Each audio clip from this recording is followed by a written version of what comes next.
up their ideas, and then so we were going along, and then it's like, okay, so when are these plans? When are we going to be seeing some of these things being put into the plan?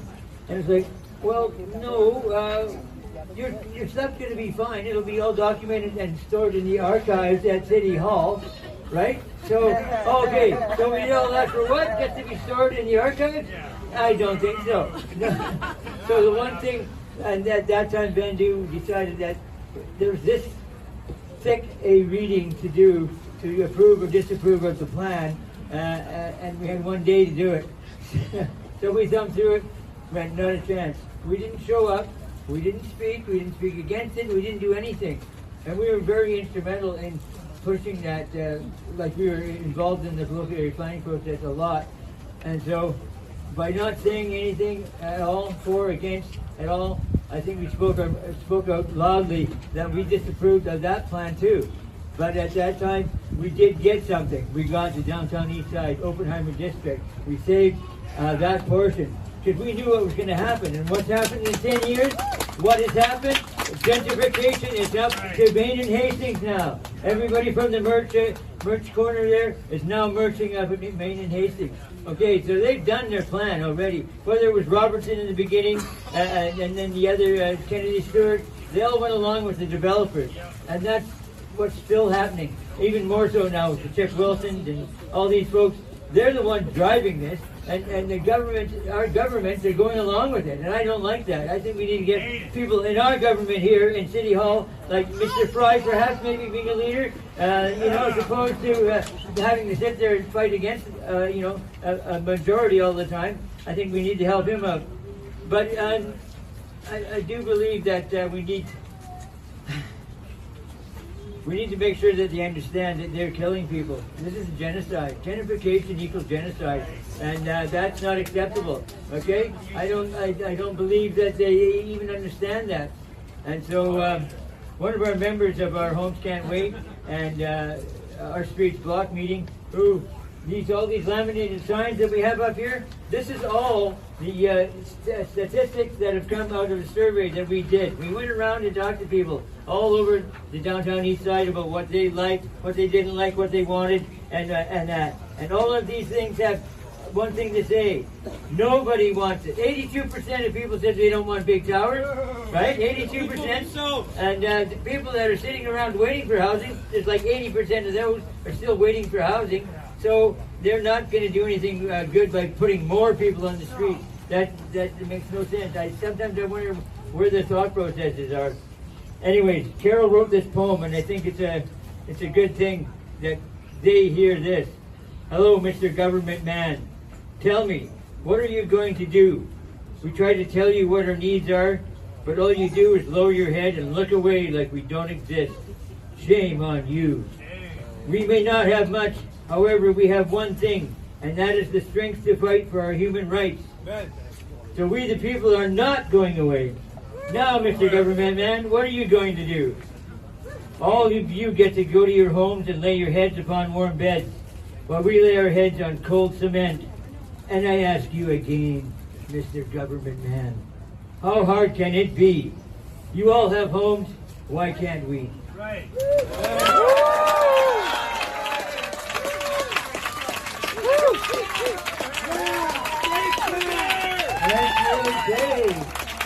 Wow, what a speech. Thank you so much. Next we have Simone Marsh. Simone is on the board of Vancouver, and she will speak about what the community needs. Simone! Simona, eh? Hi, I'm Simona. This plan does nothing for people that are unhoused. All the plan does is let developers into the downtown east side and make it more expensive. Housing. The city has broken its promises over and over again. They did a consultation with the community, and the feedback they got was terrible. Everyone hated it. Even the developers didn't like it. The plan does nothing to address homelessness. It massively reduces the amount of social housing in the downtown east side. which is already not enough, as you know that. Poor people are pushed into the downtown east side because everywhere else in the city is completely gentrified. Every area is completely unaffordable, apart from the downtown east side. And there, we can't even get a place there. And they kick us off the streets, like, it's stupid. Where are we supposed to go? The mayor said that they need to go to Burnaby, to Surrey, to the municipalities, which is unacceptable. To push people out of their homes, out of their communities, because they don't think the city belongs to us. The plan to replace SROs isn't realistic. It's all over 5 to 10 years. What are we supposed to do in those 10 years?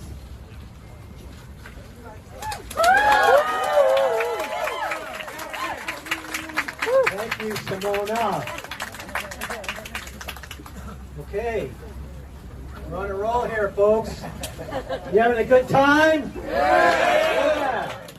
Next is Kiers Furman. Kiers is the downtown Eastside resident, does outreach, and she cooks for the community. She's going to speak about a petition she's been sharing with the people on her block. Ladies and gentlemen, Kiers.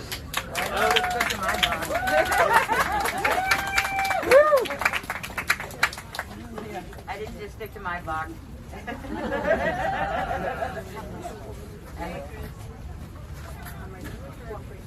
Oh, okay. No, I spent like the day before my birthday going out and getting signatures from like basically everywhere I figured I could find people at that time of night.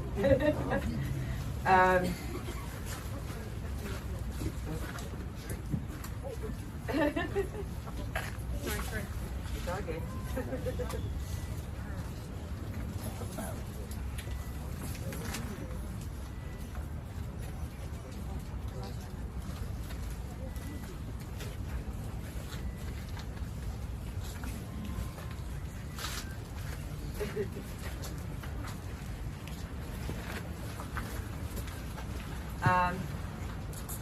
Yeah, this is definitely something I feel very strongly about.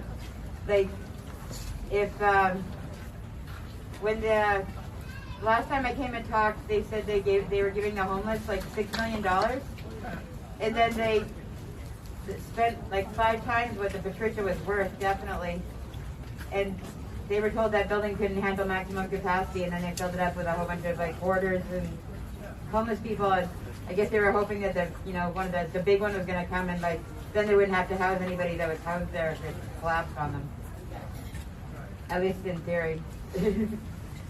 I mean, with the winter shutting down, with all these other SROs that have been closed down or burnt down, where are these people? There's what, 12 members of the Winters left? That's deplorable. And I heard that they won their settlement. But they're not. But I don't think they're going to. Yeah, at this rate, they're not going to, and nobody's going to see any of it. They're all like getting bumped off.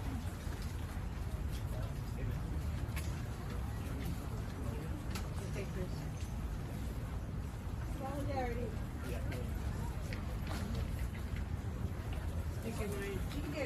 Sticky mind.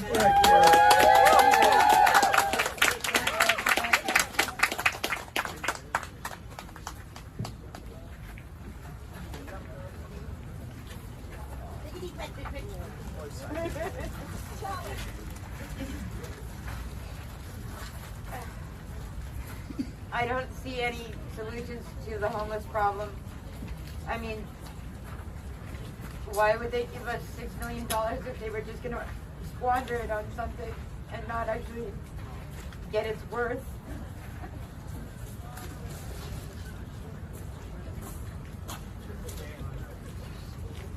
It's a shame. You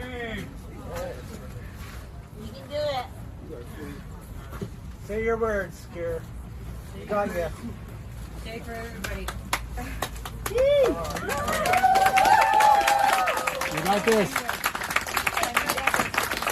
I think they should be putting money towards like the staff in these hotels or these SROs actually getting proper training so they can identify like suicide risk. Yes. Yes. Yes. Go where not to like, Not to the pretenders. right? Not to the poverty pimps and the people that are just trying to line their pockets and make money off of everybody else's suffering and pain. And trust me that like when you're outside and it's winter time, it's definitely suffering and pain. It's not like they're there because they want to be there and because the rules are too hard at home. It's not. These aren't Twinkies. They're not new kids on the street. It's not summertime. These people are suffering. And because what? Because they're making money off them? That's deplorable. Shame! Shame! Shame!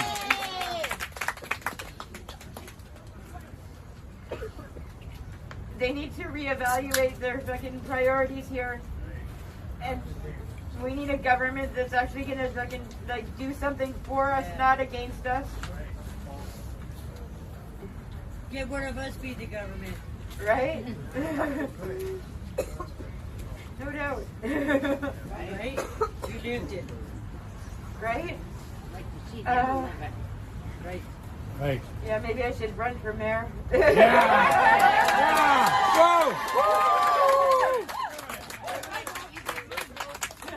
Couldn't do worse. Really? You think so? Yeah. I think I would be a bit better than whoever's doing it now.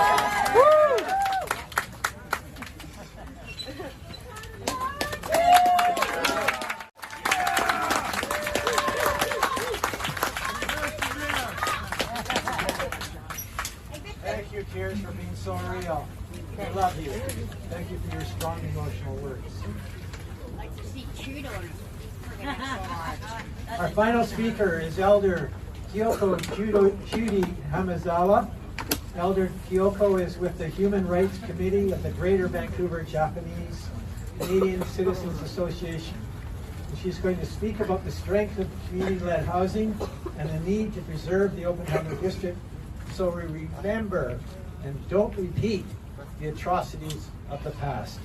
Judy.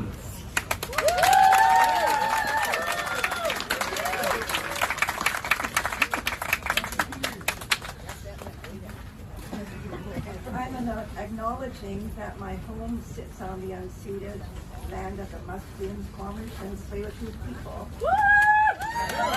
And as a settler descendant, I express my gratitude, my support, and respect for their sovereignty.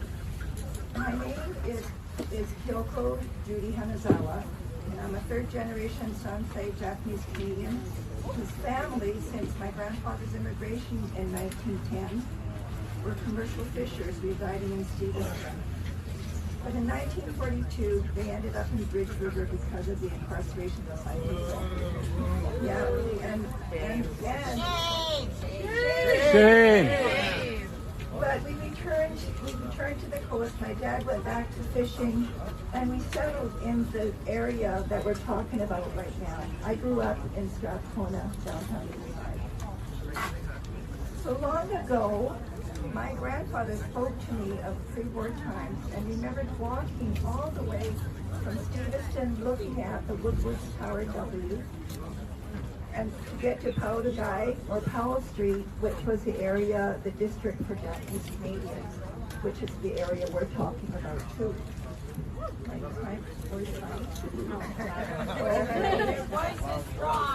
Okay, so as a community, commercial and institutional hub, since the late 1800s, the home of the Vancouver Asahi baseball team even, Powell Street was significant to all Japanese Canadians. But this thriving community of 8,000 disappeared permanently within months after the 1942 incarceration. And now, for at-risk DEOD area tenants, many of who are Indigenous, racialized, vulnerable residents, the current plan will also result in uprooting, dispossession, and dispersal. Birds applied to the story of my community. And here is something else for everybody to know. In 2013, the city apologized to Japanese Canadians. And they said that the city of Vancouver pledges to do all it can to ensure such injustices will not happen again to any of its residents. We all have to remember that we've made that promise, and we have to hold them to account for that, right? Yes. Yes. For each housing development project, the DEOD plan grossly reduces the social housing component to only 20%. 20% of the 20% for shelter rate housing, and the 80% for market rental. What is that about? What is that about? The ratio which disregards the economic reality of most area residents will clearly result, as everybody has said, in no housing access, loss of homes, and displacement.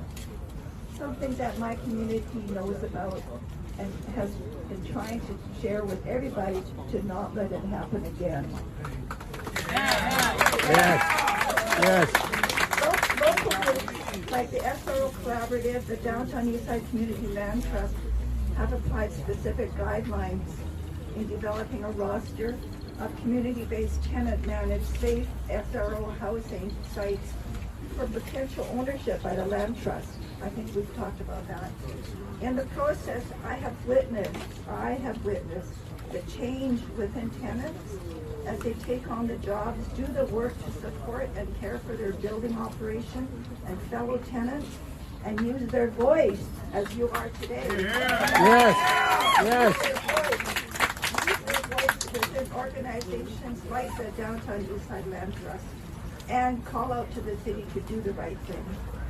I assume the process has been transformational and healing for participating tenants, because belonging to the land trust myself has been uplifting for me and has been healing for me. Yes. This respectful, inclusive process is an ideal model to follow concerning relations between community and city, and collectively addressing and solving critical DEOD housing issues. Shelter must be upheld by all, as we all know. It is a human right. It is a human right, and it is foundational to generate health, growth, and well-being. We all know that. We have to support that. Everybody needs to follow that guideline about human rights. And I know you all said that already yourselves. So building towers to expand the area's population and economic growth while inhumanely uprooting those who already live here is misdirected. It's wrong. Communities and community members who are strong, as you all have shown, identify growth potential, health capacity for economic progress, and socially contributing, because you all have contributed with your hearts and your voices and other things as well to care, to show your caring. And we uphold Indigenous, we follow guidelines, we uphold Indigenous relations, culture, history, and land-based teaching. We remember, we honor, respect, and preserve area history and heritage sites. We respect and support the diversity of residents. We practice community inclusivity, supporting participation and activating community consultation, asking community for the answers with those directly affected when issues arise, and making sure the environment offers safety, belonging, supports healthy recreation and well-being, offering work opportunities, educating about historic wrongs to ensure they are not repeated. And I have to say this as a Japanese Canadian, calling the city to account concerning its promise to Japanese Canadians about We're here. Yes. Yes. It's misguided and wrong not to protect remaining Japanese Canadian heritage sites, because our history is part of the history of the DEOD, Vancouver, the province of Canada. It's harmful to encourage a top-down imposition of what defines progress and look to tower development as a source of economic gain before considering the lives of affected people in past and today. So DEOD planning drastically requires reconsideration, and the city needs more time to examine viable alternative residential planning possibilities which are available. Push them to to hold this and not let any decision happen now. Thank you. Yes.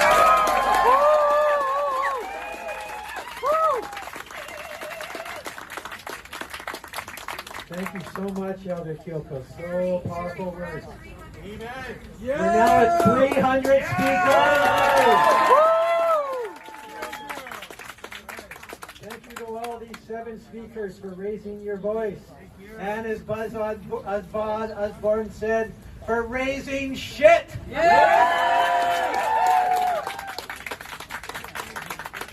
Before we go on to the questions from the media, I now invite Savannah Walling, a longtime resident of the downtown Eastside and a member of the Order of Canada, to read an excerpt from the poem 100 Years of Struggle. This poem was written by the late and beloved Sandy Cameron, a downtown Eastside involved poet and activist. Ladies and gentlemen, Savannah Walling.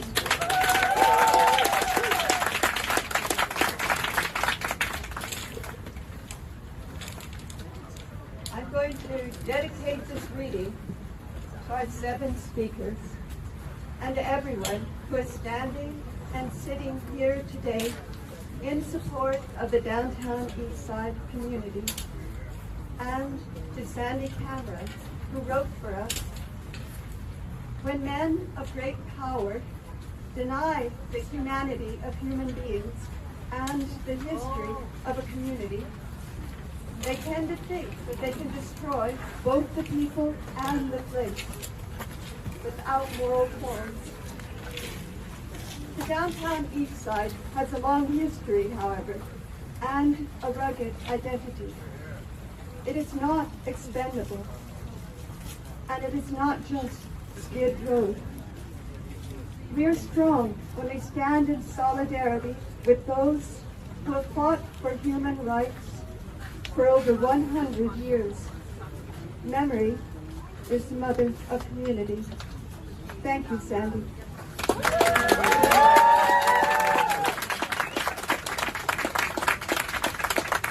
Thank you, Savannah. I'll now take some questions from the media. If your question is directed to a specific person, please address them by name. Would it be possible to do the interviews separately outside of? Yeah, we can do it. Okay. That work I might also make a pasta. Sure. Okay. Okay. Devin? Yeah, give it up for everybody. This is awesome.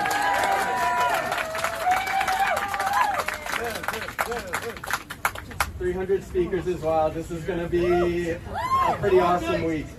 So it all starts tonight. The meeting is starting at 6 p.m. It is 5:50.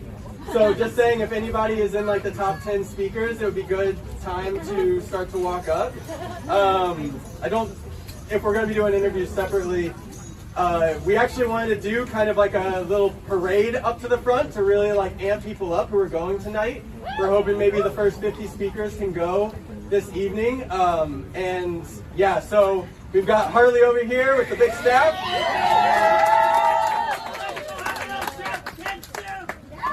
Harley's got some chants. So if you can safely follow Harley, if you're speaking tonight or you just want to support people speaking, you can follow Harley up around and we'll go through the front door entrance.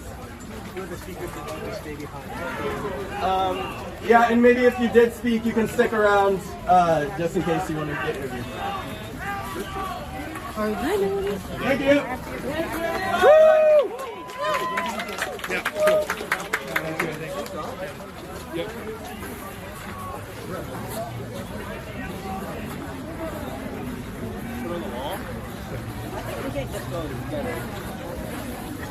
Okay, so you guys speak it, so we're gonna go.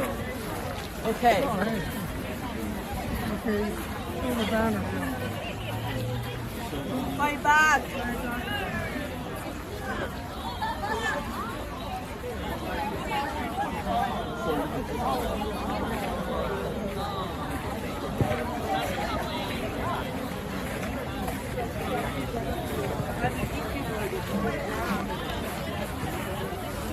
Make it a little bit louder and a little bit more reverb, and I can chant. I can get you guys up there.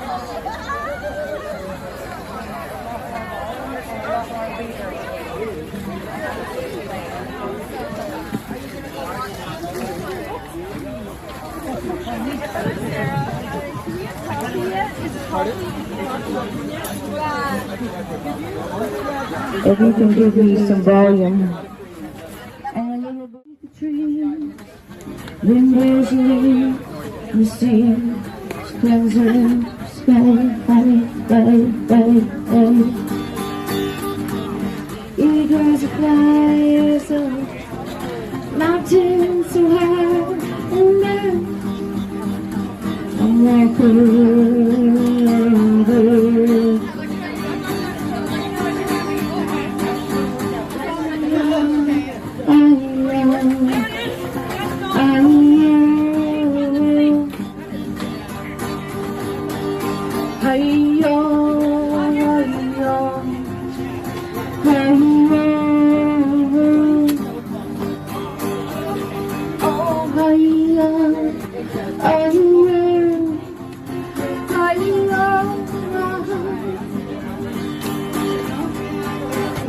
Close to the trees, so there I see all the beauty she brings to me. Red screens and browns, I hear her songs and sounds, and the music that plays beneath.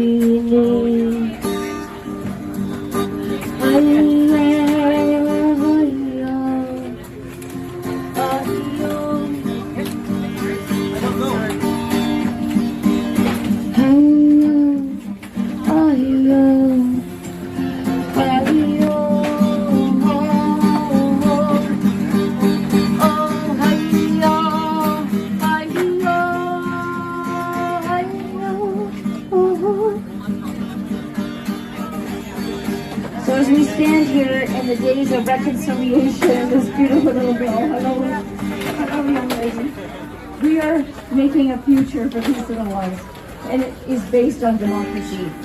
And this is the best place to live, apparently, in Canada. So we're leading the way, people. Thank you for your speech earlier. And this is what we are about. And as today, as we stand up as a small group of people, nothing has ever changed the world like we have. We got a little girl over there. We got people at all different ages and places. Okay, I'm a shoe shop person.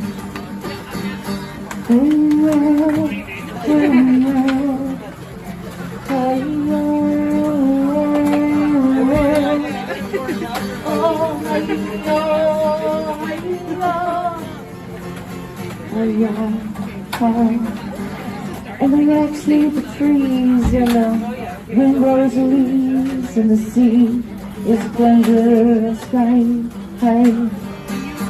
Eagles are flying, our mountains are high, and I am walking on wings. As we move forward in this day, thank you for everybody for listening to me. And you know what?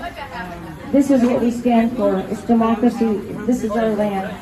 And all of us belong. Thank you. All of us.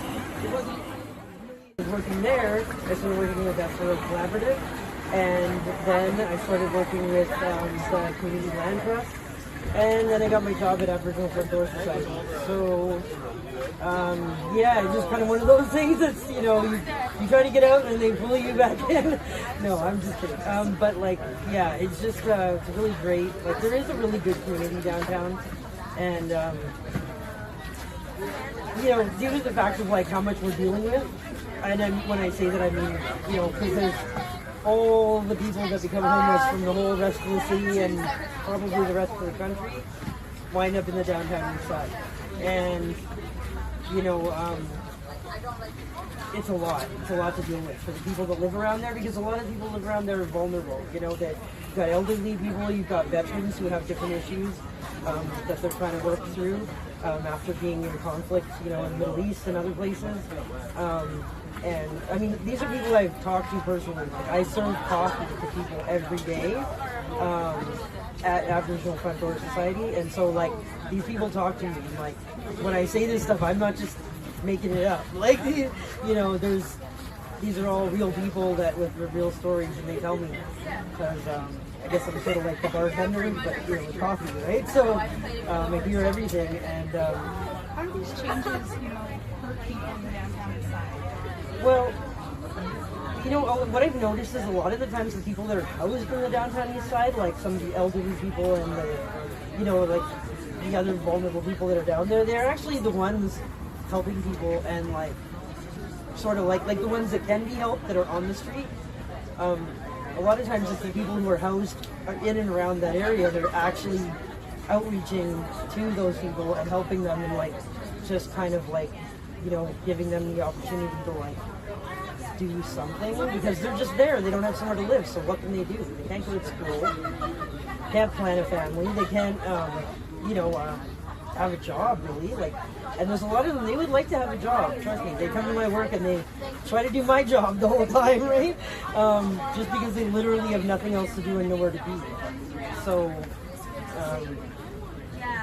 so that's the thing there. You're registered to speak later this week, and what will you be saying to the city council when you go? Well, my speech is a little bit militant. Yeah, I'm gonna be talking about the law, right? Because I feel like now's the time. I think we're gonna have to put in some complaints to the Human Rights Tribunal and the housing advocate people, and also there's Section 35 too. Because a huge percentage of the people living in the downtown east side are actually First Nations. Not just First Nations from local bands, but like actually First Nations from all across the country because, and this is what I've just learned recently from some of those people, is that they came here because of the conditions of where they were living and how they were being treated where they lived. And they felt like if they came out here, maybe at least that people would be a little bit less racist towards them, or they felt like the bands out here had a little bit more say because it's their land and it's unceded, and so they just feel safer in some way, right?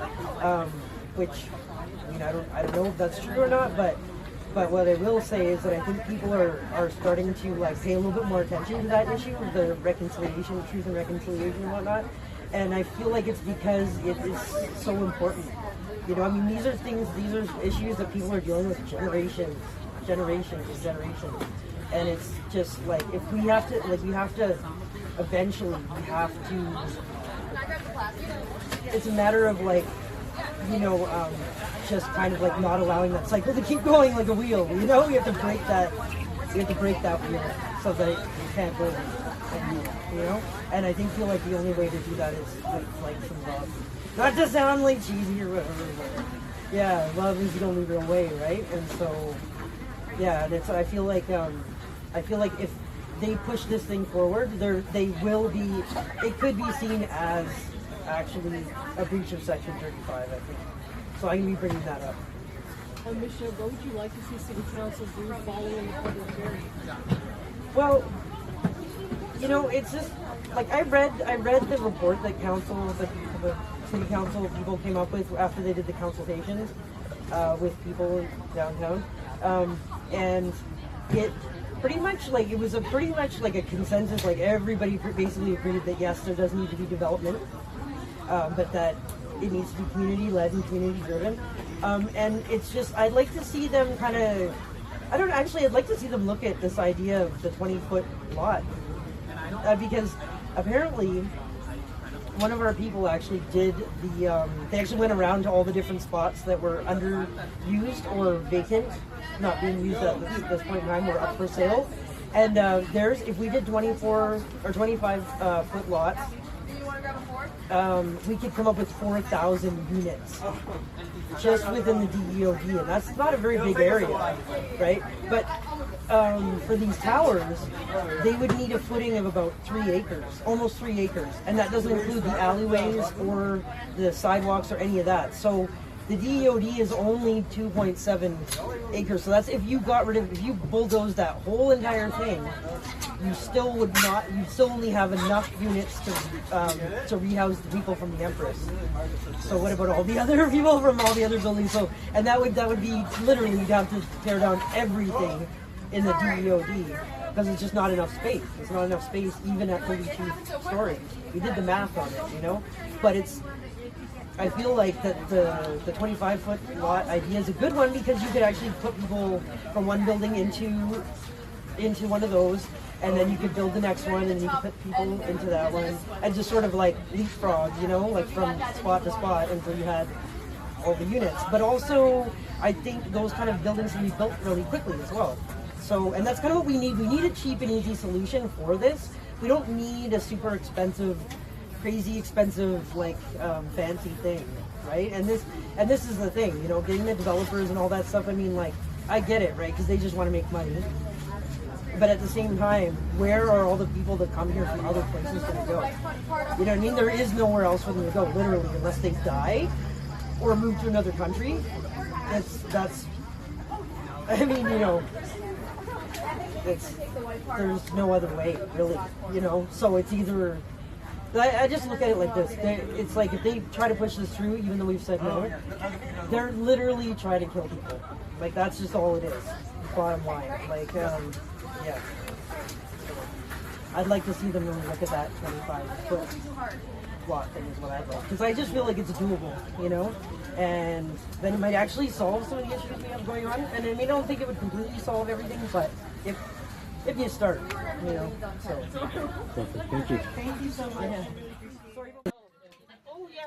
Okay, perfect. Just to start, can I get you to say and spell your first and last name?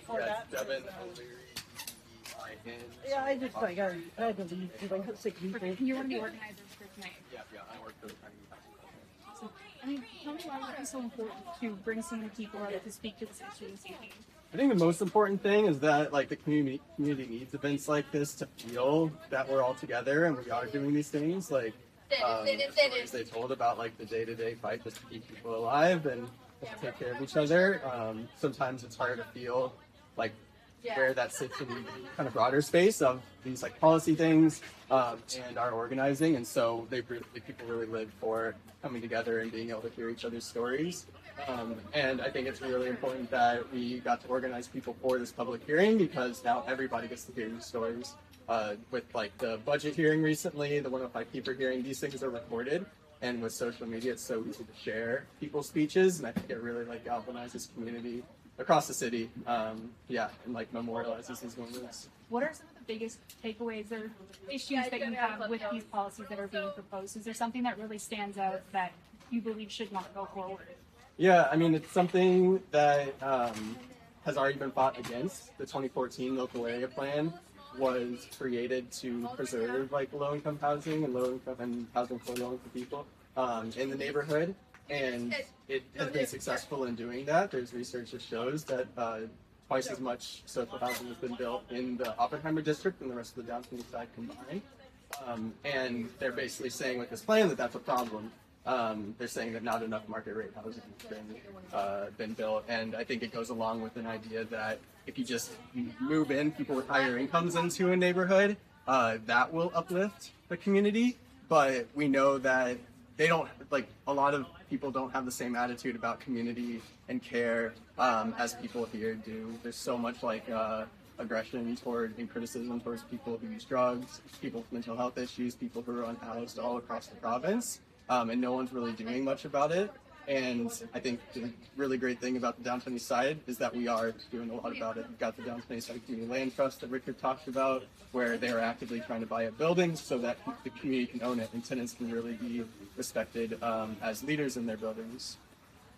And I think was it 80-20 or 80-40 was kind of what they're changing it to for social housing. Is that correct, or am I really off on Close, that? yeah. So they're changing it from what it is now is in the Oppenheimer district 60% social housing and 40% privately owned market housing. There's been 2 projects that have had that direct split, but there's a lot more that were just full social housing because nonprofits are like, we need a lot of more affordable housing. What they're saying is that developers weren't jumping on that, private developers, and so they're trying to make it easier for them to get projects through by saying, oh, maybe only 20% social housing. And also that social housing doesn't need as much shelter rate housing for people on social assistance. But even in their report, they have a pro forma analysis, and that 20-80 split shows a 0% profit margin for the developer, which means that they're not going to get financing for that. A developer has to show at least 15% of a margin to get a bank to finance a project. So what they're saying to be able to help them get that margin is use money from the empty homes tax to subsidize that private development when that money is actually supposed to be going to nonprofits who are focused on affordable housing. Thank you so much. I'll let Yeah. you run Okay. on. Cool.